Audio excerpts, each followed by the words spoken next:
Hello dear students, how are you all? Hope so you all are fit and fine.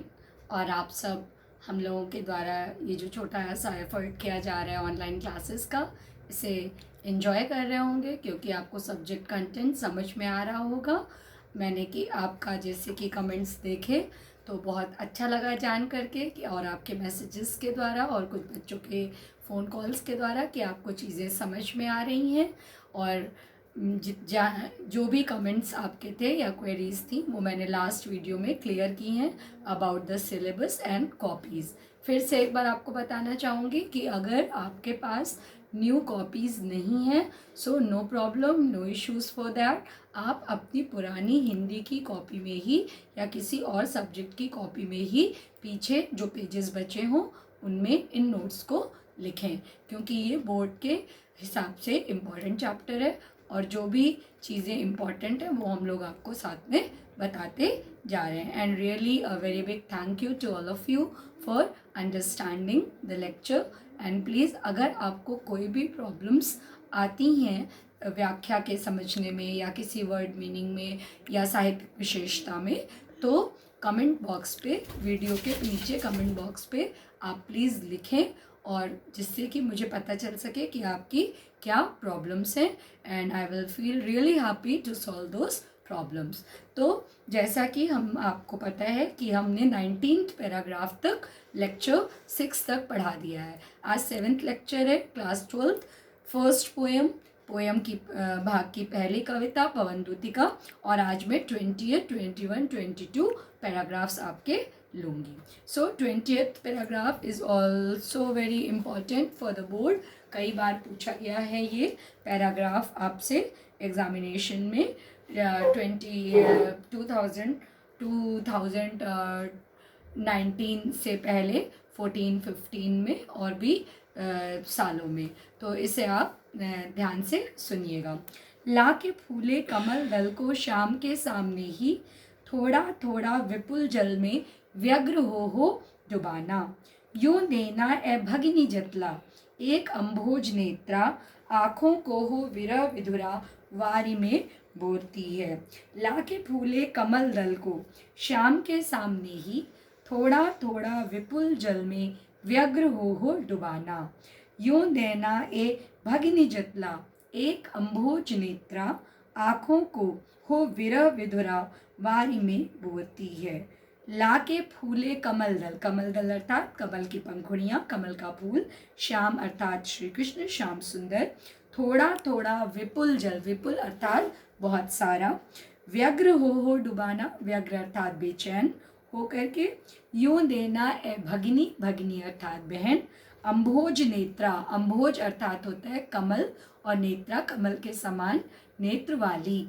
सो यहाँ पर भी रूपक अलंकार है, अम्भोज नेत्रा अर्थात कमल के समान नेत्र वाली, आँखों को हो विरह विधुरा वारी में बोलती है। विरह विधुरा कल भी आपको लास्ट सेकेंड पैराग्राफ में मैंने आपको ये चीज़ 16 पैराग्राफ में ये वर्ड बताया था, विरह विधुरा, कि जिस व्यक्ति की पत्नी की मृत्यु हो गई हो उसको विधुर कहते हैं। और यहाँ पर राधा इस प्रकार से हैं कि उनके प्रेमी श्री कृष्ण उनसे दूर हैं, तो विधुर से, विधुर का स्त्रीलिंग विधुरा, कि उनके विरह में एक व्यथित और दुखी स्त्री। ठीक है, यहाँ देखिए आप, यहाँ पर मैंने आपको शब्द लिख दिए हैं। व्यग्र अर्थात बेचैन, अम्भोज नेत्रा अर्थात कमल के समान नेत्र वाली।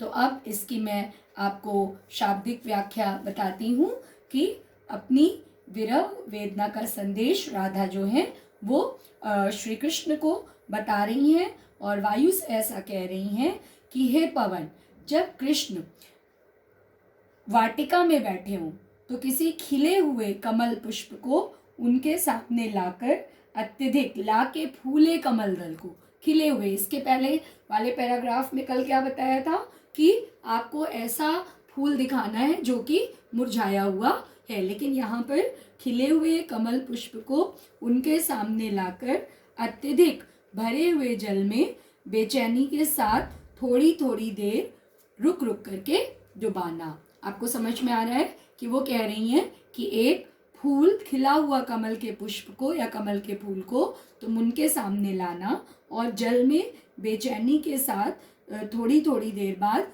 रुक रुक करके डुबाना। ऐसा वो इस प्रकार से कह रही है, लाइन फिर से समझ लीजिए कि खिले हुए कमल दल को, खिले हुए कमल के फूल को आप वहाँ पर ले जाना, कहीं सरोवर पे ले जाना, क्योंकि हवा में ये गुण होता है कि वो रुक करके और उड़ा करके ले जाएगी। तो हवा में ये गुण होता है कि वो उड़ा करके ले जाएगी। तो आप खिले हुए कमल के फूल को एक सरोवर के पास ले जाना, ए पवन तू ये करना, और उसको डुबा डुबा करके ये बताना कि कमल के समान एक नेत्र वाली स्त्री जो है वो आँखों को हो विरह विधुरा वारी में बोरती है, कि वो जिस प्रकार से ये कमल का फूल पानी में डूब रहा है, उसी प्रकार से एक कमल के समान नेत्र वाली स्त्री या एक कमल के समान नेत्र वाली बाला, लड़की अर्थात राधा, अर्थात मैं श्री कृष्ण के वियोग में अपने नेत्र रूपी कमलों को, वो मेरी आंखें जो कमल के समान है, उनको बार बार आंसुओं में डुबो रही है। ये देखिए यहाँ पर मैंने पैराग्राफ लिखा हुआ है, व्यग्र अर्थात बेचैन, अम्भोज नेत्रा अर्थात कमल के समान नेत्र वाली। बोर्ड की दृष्टि से बहुत इंपॉर्टेंट पैराग्राफ है ये, इसलिए मैं एक बार फिर से इसकी साहित्यिक व्याख्या धीरे धीरे बोल रही हूँ। इसे आप लोग चाहें तो नोट कर लें और बोर्ड के हिसाब से तैयार करें कि अपनी विरह दशा का संदेश श्री कृष्ण को बताने के लिए राधा वायु से कह रही हैं। ये प्रसंग होगा और व्याख्या कि हे पवन, जब कृष्ण वाटिका में बैठे हों तो किसी खिले हुए कमल पुष्प को उनके सामने लाकर अत्यधिक भरे हुए जल सरोवर में बेचैनी के साथ थोड़ी थोड़ी देर बाद रुक रुक कर डुबोना। इस प्रकार से हे बहन, भगिनी अर्थात बहन, हे बहन तुम ये बतला देना कि एक कमल नयनी, कमल के समान नेत्र वाली, ब्रैकेट में आप लिखेंगे राधा या अर्थात राधा ब्रैकेट क्लोज, विरह से व्याकुल होकर आँखों को पानी में डुबो रही है, अर्थात उस कमल नयनी के नेत्र में हर समय आंसू भरे रहते हैं। यहाँ काव्य सौंदर्य जो है वो राधा अपनी दशा को बहाने से स्पष्ट करने के उपाय बता रही हैं, और भाषा जो है वो खड़ी बोली है जिसमें कि लाक्षणिकता का गुण है। संपूर्ण पैराग्राफ जो आपका है उसमें मानवीकरण अलंकार है, और अम्भोज नेत्रा ये जो शब्द है पढ़ाते समय भी आपको बताया था, इसमें अम्भोज नेत्रा यहाँ पर उपमेय में उपमान का आरोप हुआ है, ठीक है। तो यहाँ पर रूपक अलंकार होगा। वियोग श्रृंगार रस है और मंद क्रांता जो है वो इसका छंद है। सो आई होप सो कि आपको ये पैराग्राफ समझ में आया होगा। Now come to 21st paragraph.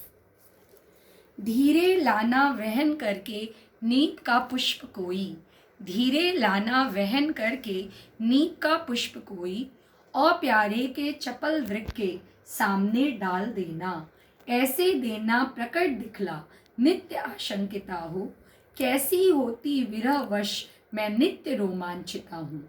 और फिर वो कहती हैं कि धीरे से तुम वहन करके अर्थात बहा करके, वहन करना अर्थात बहा करके तुम एक नीप का पुष्प, नीप अर्थात कदम्ब का, श्री कृष्ण कदम्ब के वृक्ष को बहुत प्रेम करते थे, तो यहाँ पर राधा कह रही है कि कदम्ब के वृक्ष का कोई पुष्प लाना और प्यारे के चपल दृग के सामने डाल देना। श्री कृष्ण की जो आंखें हैं, श्री कृष्ण के जो नेत्र हैं वो बहुत अधिक चंचल हैं, तो उनके सामने तुम उसे डाल देना, ऐसे देना प्रकट दिखला नित्य आशंकिता हो, कैसी होती विरह वश मैं नित्य रोमांचिता हूँ। और जब तुम अचानक से उनकी आंखों के आगे वो कमल का पुष्प डालोगी, सॉरी कदम्ब का पुष्प डालोगे, तो उनको शायद मेरी याद आ जाएगी, और वो जिस तरह से चौंक करके देखेंगे उस कमल के पुष्प, कदम्ब के पुष्प को, तो जब वो कदम्ब के पुष्प को देखेंगे, याद रखिएगा कमल का पुष्प नहीं, कदम्ब का पुष्प, कदम्ब के पुष्प को देखेंगे तो उनको इस तरह से मेरी याद आ जाएगी कि मैं भी आशंकित होकर के, नित्य रोमांचित होकर के और उनको याद करती हूँ कि जिस तरह से कमल के पुष्प को देखने पर वो अचानक से चौंक जाएंगे, वैसे ही जब अचानक से कोई आहट मुझे मिलती है तो मुझे हमेशा लगता है कि शायद मेरे श्री कृष्ण आ गए और मैं बहुत ही प्यार और हर्ष के साथ उधर देखने लगती हूँ। यहाँ पर देखिए बेटा, मैंने यहाँ पर लिखा है नीप अर्थात कदम्ब, और फिर से नीप अर्थात कदम्ब, ये नीप और ये कदम्ब। यहाँ पर मैं आपको फिर से एक बार इसकी वो बता दे रही हूँ, फिर से एक बार इसकी व्याख्या बता दे रही हूँ ताकि आप उसे और वीडियो को दोबारा देख करके नोट कर सकें कि हे पवन, तुम एक कदम्ब का पुष्प उड़ाकर ले जाना और मेरे प्रिय के चंचल नेत्रों के सामने या चंचल नेत्रों के समक्ष डाल देना। उसके माध्यम से तुम उन्हें यह दिखला देना कि मैं भी विरह के वशीभूत होकर के ऐसी ही रोमांचित होती हूँ और बार बार उनके आने के अंदेशे से, उनके आने से नित्य आशंकिता हो, मतलब उनके आने की आशंका अर्थात उनके आने का भ्रम आप कह सकते हैं, उनके आने का भ्रम मुझे होता रहता है और मैं नित्य ही रोमांचित होकर उसे उस ओर देखती हूँ जिधर से आहट आती है या जिधर से कोई सामान गिर करके मेरी आंखों के समक्ष पड़ता है। तो यहाँ पर भी वही चीज है, पवन का मानवीकरण किया गया है और राधा के विरह की व्यंजना है, वियोग श्रृंगार है। ठीक है, इसके बाद देखिए 22nd पैराग्राफ। बैठ नीचे जिस विटप के शाम होवे उसी का, कोई पत्ता निकट उनके नेत्र के ले हिलाना। बैठ नीचे 22nd paragraph, once again I am telling you 22nd paragraph. बैठ नीचे जिस विटप के शाम होवे उसी का, कोई पत्ता निकट उनके नेत्र के ले हिलाना। यूं प्यारे को विदित करना, चातुरी से दिखाना, मेरे चिंता विजित चित्त का क्लांत हो कांप जाना। फिर से एक बार पढ़ रहे हैं क्योंकि तत्सम शब्दों का प्रयोग इसमें ज्यादा है, आपके लिए थोड़ा सा कठिन पैराग्राफ है। बैठ नीचे जिस विटप के श्याम होवे उसी का, बैठ नीचे जिस विटप के श्याम होवे उसी का, कोई पत्ता निकट उनके नेत्र के ले हिलाना। यूं प्यारे को विदित करना, चातुरी से दिखाना, मेरे चिंता विजित चित्त का क्लांत हो कांप जाना। यूं प्यारे को विदित करना, चातुरी से दिखाना, मेरे चिंता विजित चित्त का क्लांत हो कांप जाना। फिर आप सॉरी देखिए इसको, बैठे नीचे जिस विटप के, विटप अर्थात श्याम पेड़, श्याम अर्थात श्री कृष्ण, जिस पेड़ के नीचे श्याम बैठे हों, श्री कृष्ण बैठे हों, उसके नीचे क्या करना, कोई पत्ता निकट उनके नेत्र के ले हिलाना। जिस पेड़ के नीचे श्याम बैठे हों उस पेड़ से कोई पत्ता गिरा देना या कहीं से कोई पत्ता उड़ा कर लाना और उनकी नेत्रों के सामने, जैसे मैं बैठी हूँ तो मेरी आंखों के सामने, तो उनकी आंखों के सामने वो पत्ता लाके डाल देना और यूं प्यारे को विदित करना, विदित अर्थात बताना। इस तरह से उस प्यारे श्री कृष्ण को तुम क्या करना, चातुरी से दिखाना। अचानक से लेके भट्ट से ले आओगी, मतलब एकदम अचानक से ले आओगी तो वो डर जाएंगे। तुम बहुत ही चातुरी से, बहुत ही चतुरता से अपना वायु का प्रवाह करना और उनकी आंखों के सामने वो पत्ता ले जाना और ऐसे तुम क्या दिखाना, मेरे चिंता विजित चित्त का क्लांत हो कांप जाना, कि मेरा जो जिस तरह से उनकी आंखों के सामने वो पत्ता तुम लाओगी तो वो एक पल को घबरा जाएंगे कि ये क्या मेरी आंखों के सामने आ गया। उसी प्रकार से तुम उनको ये संदेश देना उस पत्ते को ला करके कि मेरा जो चिंता से जुड़ा हुआ हृदय है, चिंता विजित चित्त, चित्त अर्थात हृदय और मस्तिष्क कि मेरा जो जिस मन में, जिस दिल में, जिस दिमाग में हमेशा उनकी चिंता रहती है, वो भी कभी कभी चिंता से क्लांत हो अर्थात दुखी हो, कांपने लगता है। मैं श्री कृष्ण के न आने पर कभी ऐसा नहीं है कि हमेशा केवल दुखी ही रहती हूँ, बल्कि कभी कभी कांप भी जाती हूँ। यहाँ मैंने आपको इसकी देखिए साहित्यिक विशेषताएं बताई हैं कि राधा के चरित्र में भारतीय पतिव्रता नारी का चरित्र विद्यमान है। भाषा सरल प्रवाह युक्त खड़ी बोली है। रस विप्रलंब श्रृंगार रस है। छंद मंदक्रांता, अलंकार अनुप्रास और रूपक अलंकार। एक बार मैं आपको इसका अर्थ फिर से बता रही हूँ।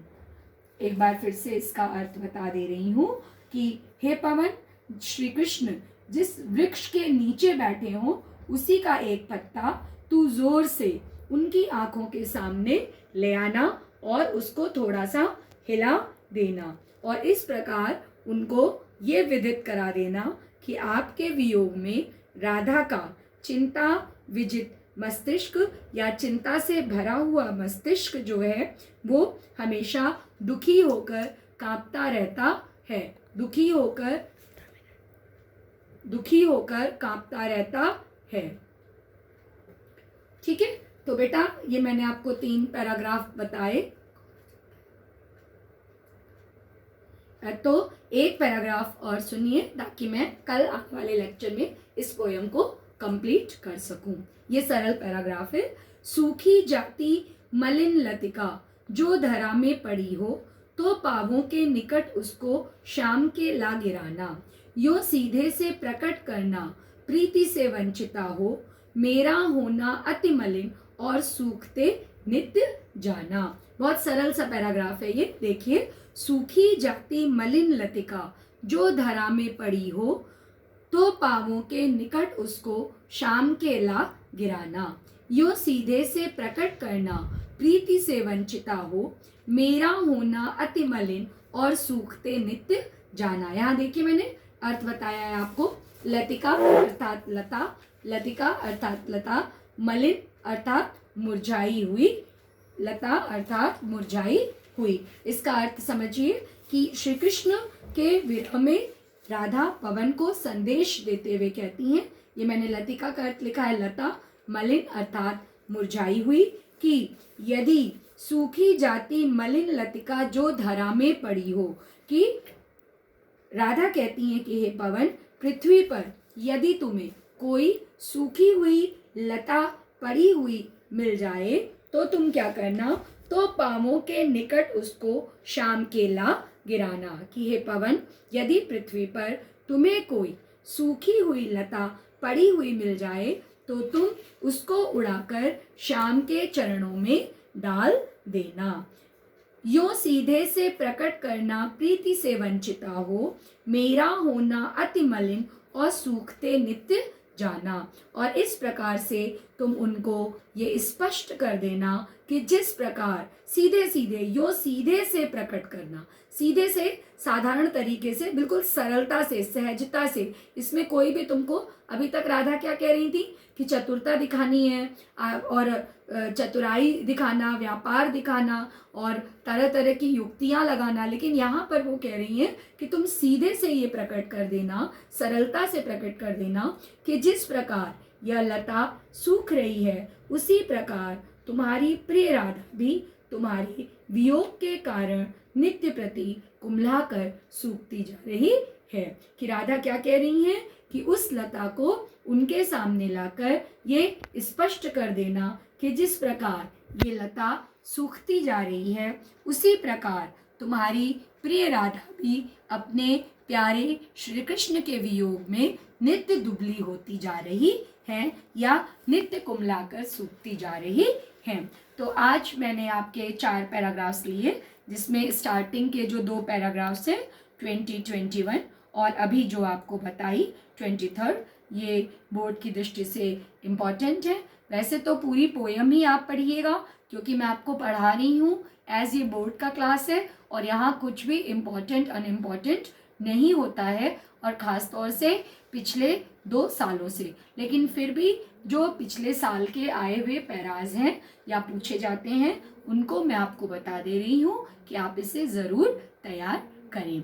I hope so that you are enjoying my classes and you are understanding each and everything, because I am trying my best to make the chapter very easy, very freely going and freely understanding for the students, for you all, क्योंकि कुछ बच्चों को इसमें से मैंने पहले नहीं भी पढ़ाया है, बट मुझे पूरी आशा है कि आपको चैप्टर्स समझ में आ रहे होंगे। और जहाँ भी नहीं समझ में आ रहा है, प्लीज़ बच्चों नीचे आप जहाँ पर वीडियो क्लिक करते हैं, नीचे कमेंट बॉक्स में अपनी क्वेरीज और प्रॉब्लम्स को आप पूछ सकते हैं। और प्लीज़ नोट्स ज़रूर बनाइए। Thank you.